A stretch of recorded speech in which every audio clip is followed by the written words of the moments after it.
Ok, dans cet épisode, j'ai envie de vous parler de Jésus. Ça fait 15 fois que j'essaie d'enregistrer ce podcast et je n'arrive pas à le poster. À chaque fois, je me sens submergée et je viens de tomber sur une vidéo d'une femme qui décrit euh, exactement ce que j'ai ressenti il y a quelques jours en me connectant à l'énergie de Jésus. Et, euh, et en fait, à la fin de la vidéo, elle dit, je prie pour que vous n'ayez pas honte de parler de Jésus. Et ça m'a bouleversée parce que, ayant grandi dans une famille athée, et donc n'ayant pas eu une culture religieuse, etc., ouais, je crois qu'il y a une partie de moi qui sent comme une espèce de honte de parler de Jésus. Et en fait, de l'entendre le dire à voix haute, je me suis dit, mais bon sang, mais c'est incroyable. On a réussi à nous faire avoir honte de parler de Jésus, de parler de notre foi. Et, euh, et ça m'a mis en colère. Et du coup, je me suis dit, bon, ça suffit maintenant, tu vas le faire, cet épisode de podcast. Tu sens que tu as envie de le faire, ça te brûle d'en parler. Donc, arrête d'avoir peur, arrête d'avoir honte et lance-toi. Et donc, here I am. Je suis là et voilà, je vais poster cet épisode et puis c'est tout. Donc, il y a quelques jours, je suis tombée sur Netflix sur la série The Chosen. Et il y a des semaines, il y a même plusieurs mois, je crois, j'ai une de mes abonnées que j'adore et ça fait longtemps que j'ai pas eu de ses nouvelles et je suis désolée si tu m'entends, si tu passes par là. Je me souviens plus de ton prénom, mais on a échangé pendant un certain temps par message privé, par audio, etc. sur Instagram. Et c'est toi qui m'avais parlé de cette série que je ne connaissais pas. Et j'ai pas regardé, j'ai voulu essayer de regarder cette série à l'époque. Et en fait, je passais par des choses assez compliquées dans ma vie et du coup, j'ai mis de côté cette série. Et là, en fait, je suis retombée sur cette série sur Netflix et là, je me suis dit, it's time, c'est le moment. Je me suis sentie vraiment appelée à regarder cette série. Et en fait, dès les premiers épisodes, et ça y est, je sens l'émotion qui monte, dès les premiers épisodes, dès les premières apparitions de Jésus à l'écran, donc du personnage de Jésus, j'ai commencé à pleurer, mais d'une façon incontrôlable. Ça me prenait aux tripes. Je pleurais à sanglots. Je n'arrivais pas à m'arrêter de pleurer. J'ai été submergée par un chagrin, une tristesse et un amour incroyable. Je comprenais même pas ce qui m'arrivait. J'avais jamais vécu ça. C'était un peu comparable quand même à ce qu'on ressent quand on nous pose un enfant sur nous, notre enfant sur nous, quand on vient d'accoucher, qu'on devient mère, etc. On ressent une intensité d'amour comme ça, mais là, j'avais un chagrin infini qui était mêlé à cet amour. Et cette femme, dans la vidéo, elle en parle. Elle parle de ce chagrin qu'elle a ressenti. Et ça m'a fait du bien de voir cette vidéo parce que je me dis, oui, je suis pas seule et je suis pas folle. Et dans ma vie, je me suis souvent posé la question si j'étais pas folle parce que avec la médiumnité, etc., voilà, c'est des choses dont on parle pas, qui sont tabous. Et pourtant, on est plein à vivre ce genre d'expérience mystique, transcendantale, dans des états de transe, mais sans avoir pris de produits, de drogue ou de psychotropes ou de médicaments ou je ne sais quoi, ou d'alcool ou peu importe. Et ça m'est arrivé. Et ça m'est arrivé plusieurs fois dans ma vie. Et là, ça m'est arrivé récemment avec Jésus. Et ça a été incroyable. Je n'ai jamais vécu quelque chose d'aussi intense, d'aussi fort, d'aussi puissant, d'aussi déroutant, d'aussi chamboulant et d'aussi transformateur. Et donc, à chaque fois que je voyais Jésus à l'écran, j'avais des larmes, mais c'est même pas des larmes, je pleurais des torrents avec sanglots, et je n'arrivais pas à m'arrêter de pleurer. La nuit, j'allais me coucher, j'étais vidée, épuisée, et dès que je pensais à Jésus, je sentais la force de son amour et de son chagrin à l'intérieur de moi. C'était incontrôlable, j'avais l'impression d'être complètement disloquée par l'intensité de ce que je ressentais. Et j'en ai rêvé la nuit. La nuit, j'ai vécu des rêves lucides où j'ai vécu une connexion avec Jésus incroyable. Et, et, euh, et je me suis demandé, mais je me suis dit, mais est-ce que ça veut dire que je suis chrétienne? Et je me suis dit, bah non, en fait, je ne suis pas chrétienne, mais je crois dans le Christ. Et par contre, j'ai du mal avec la religion, j'ai du mal avec les religions quelles qu'elles soient, parce que pour moi, il y a, il y a toujours un côté qui est enfermant et je me reconnais pas, voilà, dans les religions. Mais par contre, j'ai eu une espèce de révélation avec Jésus. Et ça fait des années que je développe ma médiumnité, etc. Et j'ai vécu dans ma vie ce que j'appelle moi des downloads, c'est-à-dire des moments comme ça de téléchargement d'informations, de prise de conscience majeure, d'éveil, etc. Et qui changent ma vision de la réalité, qui changent ma vision du monde, etc. Et qui me fait accéder à de nouvelles capacités, de nouveaux dons, de nouvelles compréhensions, de nouvelles informations, etc. Et, euh, et, et, et donc, j'ai eu, au début de ce parcours, j'ai été un peu happée par toutes ces nouvelles choses, par toutes ces dimensions. Et au début, on a des réponses à nos questions, puis finalement, en fait, on a de plus en plus de questions. Et j'ai eu tendance un peu à perdre pied. Et donc, après, pour contrecarrer ça, j'ai travaillé mon ancrage à fond et j'ai mis de côté un petit peu tout le côté spirituel. Et ensuite, voilà, il y a eu cette balance, il y a eu cet équilibre où j'ai été sur un chemin beaucoup plus ancré, c'est-à-dire que quotidiennement, tous les matins, je commence mes journées maintenant depuis des années en faisant une méditation où je me connecte à la terre, où je me connecte à Dieu et où je vais me connecter à moi, à mon corps, à mes émotions, à ce qui se passe à l'intérieur de moi. Je vais observer, je vais apprendre de moi-même, je vais faire le point sur ce que je vis et je vais demander des guidances, des informations pour m'aider à dépasser des blocages, des épreuves, des défis, des challenges, etc., des blessures dans ma vie et tout ça. Et c'est quelque chose que je fais quotidiennement. Et en fait, depuis ma rencontre avec Jésus, euh, c'est comme si je me sentais complète. Parce que je me connectais depuis des années tous les jours à la terre et au ciel, à l'univers, à Dieu, là-haut. Mais pour moi, Dieu, ça restait malgré tout quelque chose de très abstrait, de déterré, quelque chose qu'on ne peut pas toucher, quelque chose qui n'est pas palpable. Et en fait, en voyant cette série The Chosen et en voyant Jésus comme un être humain qui incarne l'amour inconditionnel, eh ben, je me suis reconnue, je me suis sentie proche de lui. C'est comme si ça l'avait rendu vivant. Ça avait rendu Dieu vivant. Ça a rendu Dieu vivant. Et, et je ne sais pas comment expliquer, mais ça m'a, euh, ça m'a, ça m'a rempli, ça m'a réunifié, ça m'a apporté un sentiment de complétude. Et cette tristesse, ce chagrin, c'est, c'est, comment dire? C'est comme si en fait, il, il m'aidait à me purifier, à purifier mon cœur, et qui prenait ma peine, qui prenait ma douleur, qui prenait mon chagrin, et que je ressentais à la fois toute sa peine à lui, tout le chagrin du monde, tout, enfin c'était, je sais pas comment dire, il y a eu une espèce de fusion indescriptible. Et pendant les jours qui ont suivi, j'avais des moments de grâce absolue. J'avais des moments je sais pas comment dire, de supraconscience, j'en sais rien, où tout ce qui me faisait du mal, tout ce qui me faisait de l'angoisse, tout ce qui me... Parce que voilà, dans ma vie personnelle, je passe par des choses un peu difficiles. Je me suis séparée il y a 4 mois de mon fiancé, etc. Et donc, dans ma vie personnelle, je passe par des choses difficiles. Et, euh, et en fait, c'est comme si, dans certains moments, quand je me sentais connectée à Jésus, tout ça, ça disparaît. Ou c'est comme si c'était transmuté en lumière, comme si c'était plus grave. Je ne sais pas comment expliquer. Et puis, il y a eu des moments où j'avais le sentiment que c'est tout mon corps qui passait par une espèce de purge, de nettoyage, de purification, de détoxification. Et je ressentais comme des espèces de brûlures, comme un feu froid qui me brûlait de l'intérieur. Et vu que j'ai déjà vécu ce genre de choses plusieurs fois, j'ai appris, grâce au tantra, grâce au yoga, etc., à ne pas fuir ce genre d'inconfort. À justement, parce qu'en fait, quand on essaie de fuir l'inconfort, quand on essaie de fuir, c'est comme quand on est malade.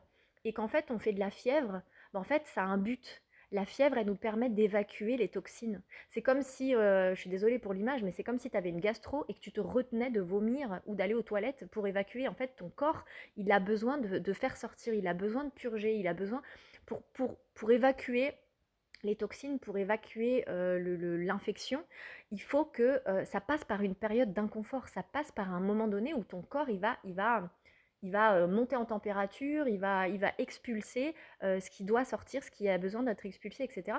Et là, c'était d'un point de vue, c'est comme si Jésus m'aidait, ma connexion à Jésus, ma révélation de Jésus m'aidait à guérir mon cœur.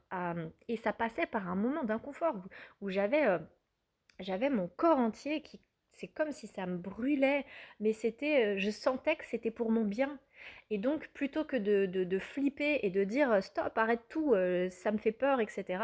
Dans ces moments-là, en fait, je me suis rappelé ce que j'ai appris dans le tantra, ce que j'ai appris dans le yoga, etc. Et dans la méditation, c'est apprends à respirer dans l'inconfort. Ne cherche pas à le fuir, ça a un but. Respire, respire, prends du recul, laisse-toi embraser en fait, c'est pour te libérer.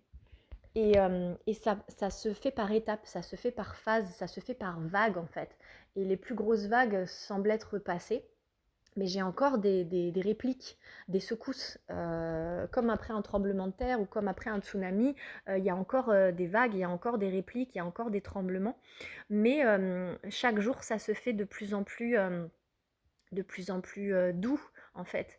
Et, et aujourd'hui, je sais pas, voilà, j'ai une connexion incroyable avec Jésus et je sens que j'ai envie d'en parler, je sens que j'ai envie de partager ça parce que je sens que c'est important.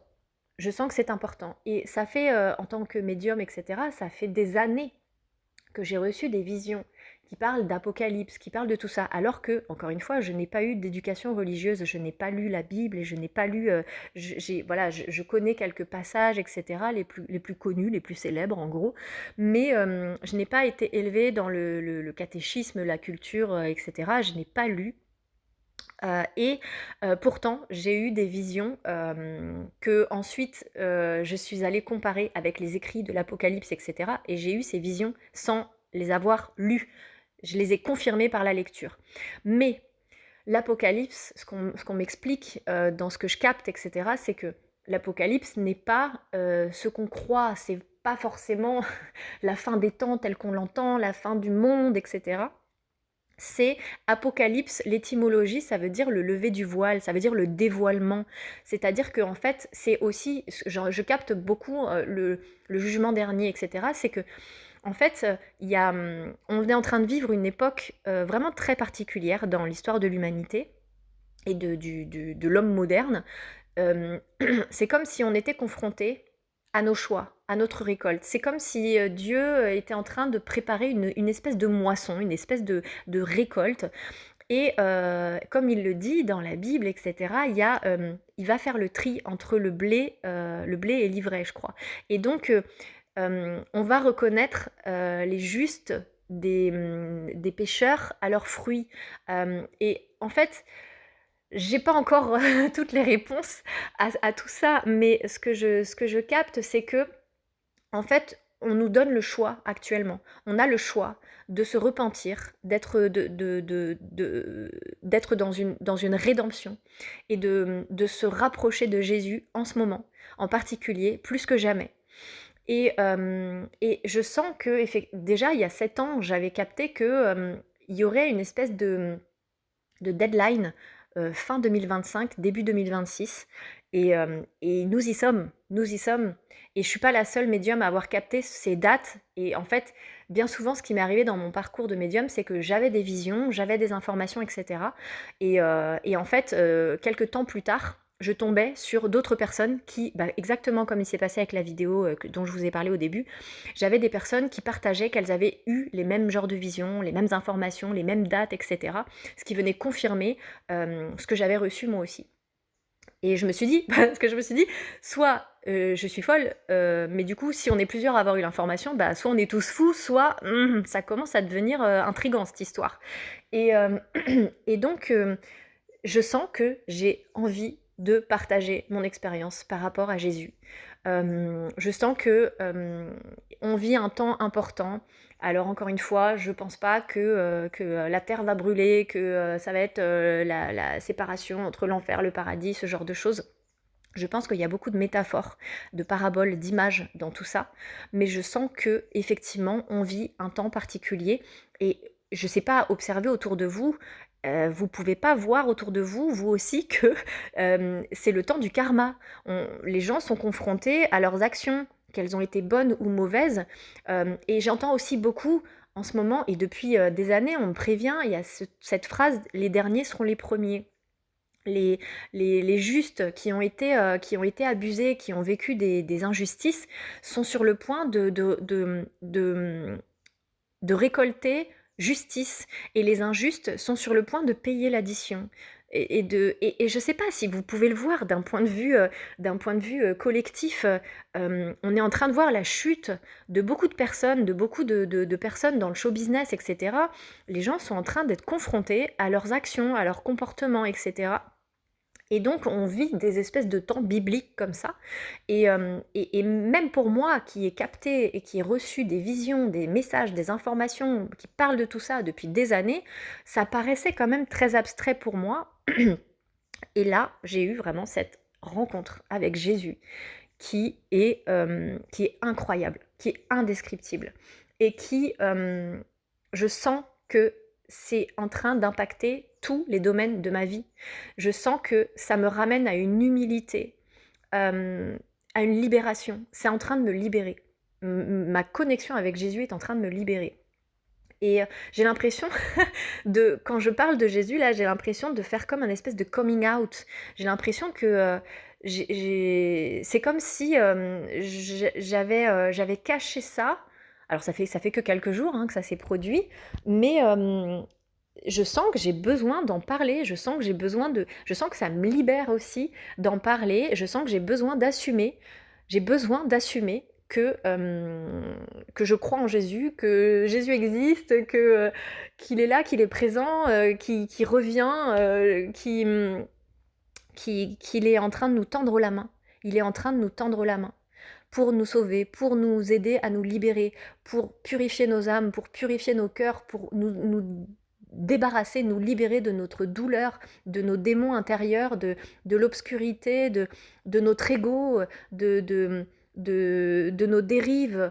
Et ça passe par justement, il y a ce moment où ça brûle en fait, parce que ça fait peur. Personne n'a envie d'être confronté à ses erreurs, personne n'a envie d'être confronté à son ego, personne n'a envie de se voir tendre un miroir devant lequel on nous dit vas-y, enlève tes masques maintenant. Enlève tes masques. Non, non, j'ai pas envie d'enlever mon masque. Sous mon masque, j'ai des blessures, j'ai des boutons de pus. C'est horrible, je veux pas me voir dans cet état-là. Enlève ton masque. Et là, t'enlèves ton masque. T'es terrifié, t'as peur d'être rejeté, t'as peur qu'on te rejette parce que t'as peur qu'on te trouve hideux, t'as peur. Et en fait, Jésus t'aime. Jésus t'aime et Jésus va guérir tes plaies, Jésus va nettoyer ton infection et tu vas retrouver la santé, tu vas retrouver la lumière, tu vas retrouver la pureté de ton âme, tu vas retrouver ton innocence. Jésus va te sauver, Jésus va te purifier, il va te nettoyer de tes péchés. Et, euh, et je m'entends parler et je me dis, mais qui est-ce qui est en train de parler? Jamais j'aurais cru pouvoir parler de cette façon. Et j'étais la première, quand j'entendais des gens parler de cette façon, à les regarder un petit peu de travers et à me dire, oula, ça va pas très bien chez lui, tu vois. Mais en fait, ça y est, je l'ai vécu. Je l'ai vécu et je peux plus le nier, en fait. Je peux pas le nier. Je peux pas le nier. C'était trop important, c'était trop libérateur, c'est trop puissant. Et aujourd'hui, de me dire que j'accepte l'amour de Jésus, j'accepte que Jésus vienne s'insinuer dans chacune des particules de mon être, de mon âme, de mon corps, de mes émotions, de ma vie, dans tous les domaines de ma vie, de savoir que j'ai plus à marcher seule, que Jésus marche avec moi, qu'il ouvre la voie et que je n'ai qu'à suivre ce qu'il m'ordonne de faire, je n'ai qu'à obéir. Et quand j'ai peur, je sais que je peux lui donner la main, je sais qu'il est toujours là. C'est juste, tu vois, on me montre là, au moment où je te parle, on me montre dans la chapelle Sixtine, il y a cette fameuse peinture où Dieu sort des nuages et tend son doigt comme ça pour toucher l'homme. Et l'homme a le doigt courbé. Et il suffit que l'homme relève son doigt pour être reconnecté à Dieu. Et parce que Dieu nous a dotés du libre arbitre. Et donc, à chaque fois que tu as peur, à chaque fois que tu souffres, à chaque fois que tu as mal, à chaque fois que tu doutes, à chaque fois que tu es confuse, à chaque fois que tu as besoin d'aide, même si tu es seul chez toi, que tu n'es pas entouré, etc., tourne-toi vers Jésus. Je te promets qu'il va t'aider. Je te promets qu'il va réaliser des miracles. Et je pense à cette phrase d'Einstein qui dit: il y a deux façons de voir la vie, une façon qui est de croire que les miracles n'existent pas et une autre façon qui est de croire que tout est miracle. Et je te jure que quand tu crois en Jésus et que tu l'appelles, que tu l'invites à venir dans ton cœur, à venir dans ta vie, à venir dans ton esprit, à venir déposer sa lumière et son amour à l'intérieur de toi, je te jure que tu vas assister à des miracles. C'est un truc de fou dans ton quotidien. Tu peux lui demander tout. Tu peux lui demander tout, il va t'aider pour tout. Si tu as l'impression de ne pas avoir assez de temps dans une journée pour faire ce que tu as à faire, demande de l'aide à Jésus, je te jure, tu vas avoir l'impression que le temps s'est expansé et que tu as réussi à tout faire ce que tu devais faire dans la journée. En fait, dès que tu te connectes à Jésus et que tu lui demandes de l'aide, je te jure, c'est miraculeux. Quand tu es confuse, il va t'aider, il va t'apporter la clarté, etc. Et des fois, peut-être que tu vas avoir l'impression qu'il ne te répond pas tout de suite. Des fois, tu vas peut-être avoir l'impression qu'il n'agit pas tout de suite. Et c'est comme un parent qui apprend à son enfant à faire du vélo. Au début, il le tient pour que l'enfant trouve son équilibre. Et puis à un moment donné, il va lâcher pour que tu puisses voir que tu y arrives. Tu sais trouver ton équilibre par toi-même. Mais aussitôt que tu as peur, tu peux appeler Jésus à l'aide et il va venir t'aider à retrouver ton équilibre. Il va te montrer la voie, il va t'aider, il va t'inspirer, il va t'insuffler des idées, il va te donner de nouvelles opportunités, il va t'envoyer les bonnes personnes au bon moment et confiance. Et des fois, tu vas avoir l'impression de marcher dans le désert. Mais si tu es convaincu que Jésus sait ce qu'il fait, que Dieu sait ce qu'il fait, et que tu continues d'avancer, et que tu t'en remets à lui, tu vas voir que tu comprendras pourquoi il t'a demandé de faire ça. Tu comprendras pourquoi, et ça va être grandiose. À chaque fois, tu verras que c'était grandiose, que son plan est tellement plus puissant que toi, ce que ton mental peut imaginer dans les meilleurs des cas, c'est encore rien à côté de ce que Dieu et Jésus peuvent faire pour toi dans ta vie. Et, merci à cette femme qui a partagé cette vidéo parce que ça me... Bah tu vois, elle a prié à la fin de la vidéo pour que on puisse être libéré de notre honte de parler de Jésus. Et ben elle m'a libérée. Elle a prié et ça a marché. Donc voilà, here I am. Je parle de Jésus et ça me fait un bien fou. Et je tremble en même temps que je le fais parce que tiens, je repense à Steve Doupeux, qui est un coach qui a dit une phrase que j'aime beaucoup, qui dit: trembler est un entraînement... je vais y arriver, trembler est un entraînement pour vibrer. C'est qu'il y a une similitude entre ce qu'on ressent quand on a peur et quand on ressent de l'excitation. On peut trembler d'excitation, on peut trembler de peur. Et en fait, passer de la peur à l'excitation, c'est juste, il y a juste l'action en fait entre les deux. Parce qu'on va trembler de peur avant en pensant à faire quelque chose, et puis quand on passe à l'action, les tremblements de peur se transforment en excitation.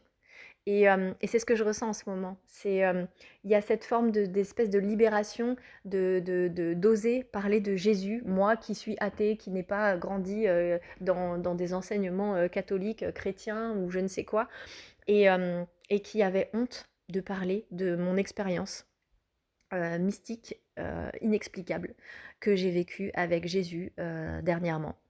Donc voilà, je me sens heureuse de l'avoir fait et n'hésite pas à me partager tes retours sur ce podcast, sur cet épisode. Je serais trop heureuse de savoir voilà, si ça te parle, si ça résonne, si ça vibre avec toi. Si t'as pas vu la série The Chosen, elle est actuellement sur Netflix et je t'invite à la regarder si tu as envie, si tu es curieuse ou curieux. Parce que cette série, elle est juste incroyable. Elle est juste incroyable. Et voilà et je sens que, ça me fait bouger, ça fait bouger des choses en moi. Comme je te le disais, je me sens comme libérée en fait, je dis pas que j'ai plus d'ego, c'est quelque chose, voilà dont il faut être, très, vigilante parce que, je crois que c'est Eckhart Tolle aussi qui le dit dans ses livres, mais et puis même, Don Miguel Ruiz dans les accords Toltec et cetera. C'est très sournois en fait. On peut très vite être rattrapé par notre ego, donc c'est un travail de vigilance au quotidien. Mais quand on a Jésus dans sa vie et qu'on se connecte à Jésus plusieurs fois dans la journée. Maintenant, je remercie Jésus avant de manger quelque chose. Enfin, mes journées sont une prière quasi constante en fait. Je ressens une gratitude infinie pour tout. Je sais pas comment expliquer. C'est comme si, je sais pas comment expliquer. C'est indescriptible. Mais qu'est-ce que c'est merveilleux! Qu'est-ce que c'est merveilleux! Et, je sens du coup que j'ai envie d'apporter des changements dans. Ça faisait longtemps que j'étais sur un cheminement d'évolution. Voilà, je suis sur un chemin d'évolution. Je me considère comme une éternelle étudiante et j'ai soif d'apprendre, j'ai soif de grandir, j'ai soif d'évoluer, etc. Et même dans mes relations, je me suis formée à la communication non violente, etc., etc., pour embellir mes relations. Mais en fait, quand on invite Jésus dans sa vie, dans son quotidien, tout prend une nouvelle dimension et tout devient incroyable et merveilleux. Et ça permet aussi de lâcher ce contrôle parce que quand on n'a pas Jésus dans sa vie, on croit qu'on doit tout faire tout seul, on croit, et donc on est forcément poussé à agir depuis notre ego, depuis le moi-je, moi-je, moi-je.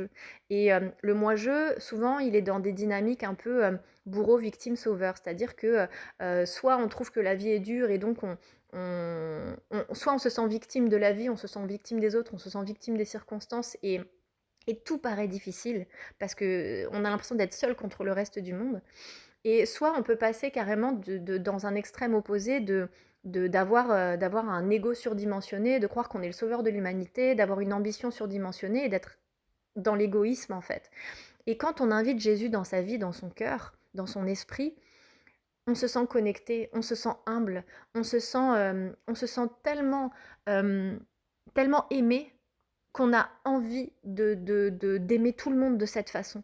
On a envie de donner le meilleur de nous-mêmes parce qu'on sent à travers l'amour de Jésus que, qui nous aime d'un amour infini, qui nous dépasse en fait. Et ressentir cet amour à l'intérieur de soi, c'est un overflow, ça déborde tellement qu'en fait on a envie de le partager, on a envie de le partager dans nos relations, on a envie de le partager dans notre entreprise, on a envie de le partager avec nos clients, on a envie de le partager dans nos projets, on a envie de le partager dans notre maison, on a envie de le partager dans notre communauté, dans notre quartier. Et c'est tellement beau et c'est tellement génial. Et je me dis, mais pourquoi est-ce qu'on devrait en avoir honte en fait? C'est n'importe quoi. Donc voilà, je partage mon amour pour Jésus avec vous et je suis trop heureuse de le faire. Merci de m'avoir écoutée et, euh, et voilà, je déborde d'amour et c'est trop bien.